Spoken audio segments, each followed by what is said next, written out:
Hey everybody, this is Perch, and I know there's a fairly decent handful of writers who occasionally listen to the show. Although I put out like 50 billion videos, so who knows what is actually being seen. But one of those things that here's where I believe there's a misunderstanding. I think that there is this, and I think this is where I'm going to try and unwind a lot of different threads. So this is like one of those videos where I talk about a theory I have. No idea if it's accurate or not. Just this is a hunch. So in the 2000, I don't know, 8 to 12 kind of time frame or whatever, Brian Michael Bendis gets popular as a writer. And at the same time, or a little bit earlier, Joss Whedon was popular as a writer both for TV. He did that astonishing run. He was coming on to be the savior of the Avengers and everything else. And there was a very kind of quippy, dialogue was important. Dialogue was stylized. If you read a lot of comics from the 80s, one observation people give me from time to time, and it's funny because I like it. I like the way a lot of comics read in the 80s. I thought there was a lot of nuance to it. But one of the negatives, if you didn't like comics in that time period, you might say that the dialogue all sounds the same, all sounds kind of robotic, doesn't have a voice in it. And I think that's what attracted a lot of people to Bendis when he started writing comics, much in the same way that Joss Whedon. There's a very stylized way people talked. Now the challenge is the more of that you get, the more it also starts to sound all the same. That Bendis, what was cute and quirky and kind of unique when there's a few members of the Avengers, and now it gets kind of carried around throughout the Marvel Universe, the X-Men to the Guardians, and then over to DC, and everybody's kind of using the same kind of style of talking. It gets tiring very quickly. One of my favorite films is a Coen Brothers film called The Hudsucker Proxy. And I don't know a lot of people know this film, but it's great. It's for kids. It's a very fun film, and I think it's got a lot of really cool aspects to it. But there is a character in the movie who is kind of a parody of a news reporter. She's like, "Hey there, you fast talking kids," and it's intended to be very much a newsy kind of dialogue, very very again very stylized and unique, and it fit. And that movie was great. But if you took that same style and had every single character in the movie, and then all other movies using that same type of talking, it would get really old really, really fast. And this is a little bit what's happened to comics. What was kind of cool and quirky, and keep in mind, a lot of people who beat up on Bendis today forget that you go back in time 10 years ago, and there were plenty of people who loved Bendis. I mean, there was no shortage of praise for what he did and kind of his very smart dialogue and all the rest. That he was sitting pretty back then. Uh, one of those parts of that dialogue that again I think people didn't mind at the beginning, but got old very very quickly. And today I feel a lot of people use the same formula is they tell you that a character is popular, cool, powerful, wonderful, amazing, rather than show you. And the frustrating part, if it's superhero comics, is that you have lots of different ways that you can show these characters be amazing. I mean, you've got Captain Marvel is one that gets brought up a lot because there's a lot of dialogue that gets written for Captain Marvel about how incredible she is. Carol, you are so amazing. You're such a great hero. You are the best in the whole world. It's amazing. And yet, do you need to write that? You've got a character who can, you're in full control. You can literally have that character fly into the sun and back out again and lift up buildings and beat up the Hulk and all kinds of stuff. The character can do all that. So why do you need to say it? Like, why do you need that? I think it's a little bit tougher when in Bendis's Superman run, he would have people talk about Lois Lane, the most amazing reporter in the whole world. I'm a huge fan. It's a little bit harder to, I guess, show a reporter being a badass and being really amazing. You have to talk over that. But for heroes, it gets really tiring. In Future State, the Justice League issue, which I did like, there was a lot with Joe, the Green Lantern character. Like, you realize she's the best detective in the entire multiverse. She's so good at what she does. She's amazing.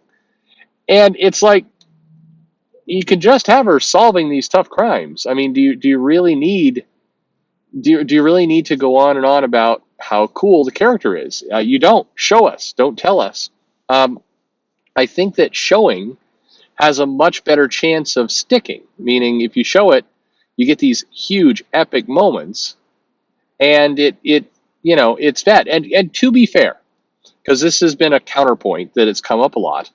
It's like, well, with Wolverine, they kept yapping on about how he's the best at what he does and what he does very nice, and I'm the best, and they kept saying that. And I don't think that's a fair comparison because, first of all, Wolverine was saying this about himself, and that was kind of the joke that he would say this stuff. But more than that, it would be he didn't have the other X-Men coming up going, ah, man, we got to solve this problem. The Brotherhood of Evil Mutants is like murdering everybody over here. We got to call the best at who he is, at what he does, and that's Wolverine, who's the best. You didn't have, like, Cyclops wasn't saying that. Neither was Jean or Professor X. It was Wolverine, and it would be an inner monologue.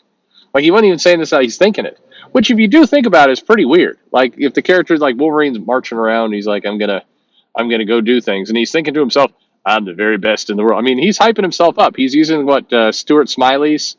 He's like, I'm great, I'm amazing, and everybody loves me. I'm the best there is at what I do. If you think about it, it is kind of weird that he's thinking this stuff all the time. But still, I don't think that's equivalent to this storytelling method today that is, I think, all a consequence of this stylized talk, don't show. And what I don't think a lot of writers realize, and this is where I'm hoping if some of you are listening to this, um, people don't like this. Like, it doesn't. In fact, as soon as you start having other characters say this about characters, people almost naturally start looking for ways to disagree with it. They just start wanting to argue. Suddenly, like, it makes the character look cheaper. It's the same kind of thing I get. Fantastic Four had the world's greatest comic magazine on it.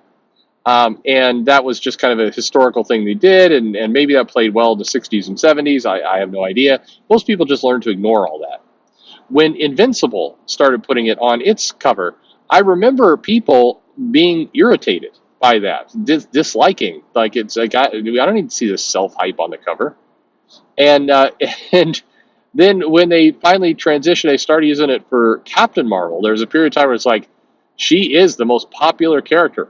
I mean, again, you don't need to do this. Just have the character flying around fixing stuff. In fact, get your artist to do a 2-page splash of all the super badass things that this character did this day. Like, one scene, there's helped put out a fire down in Chile, and in the next scene, the Great Wall of China has come to life and starting to beat up Beijing, and she's fighting that. And over here, Doctor Doom's up to no good, and just like have this 2-page spread of her just being amazing.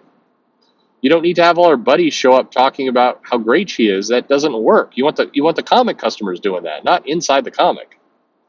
But I've done some interviews, some chats with different writers, and it's like, no, that's first of all, that's the only way we can get the point across. We only have so many pages, so we have to kind of do it shorthand. And it's like, no, people like that kind of dialogue. I've gotten very specific pushback. I'm like, no, people like to hear that. And I'm just telling you, there's a misunderstanding here. People don't. It does not. It makes the character seem less. Show, don't tell. And you're in comics. You can do $500 million movie budgets in the pages of one 22-page comic. You can do anything you want. So let it be amazing. Show some great stuff. Knock it out of the park. I think that it's just a shame that this happens, and I think it's one of those cases where it just feels like there's a very big misunderstanding that somewhere along the line, writers thought, hey, it's a cool, quirky, kind of fun style. People will love this, and the fans are like, we don't at all love this. Don't do this to us, and just give us just show us the character being awesome. Have the character being great. I'm now still hung up on the idea that Wolverine is constantly self-reassuring himself on the best there is at what I do. I'm the best. The best. I'm going to kill those marauders. I'm going to slice them up because I'm the best. It's not very nice. What I do, it's not the nicest, but it is the best. Me. All me. Wolverine. The best. Anyway, hey, like and subscribe. Let me know your thoughts in the comments below, and thanks for listening.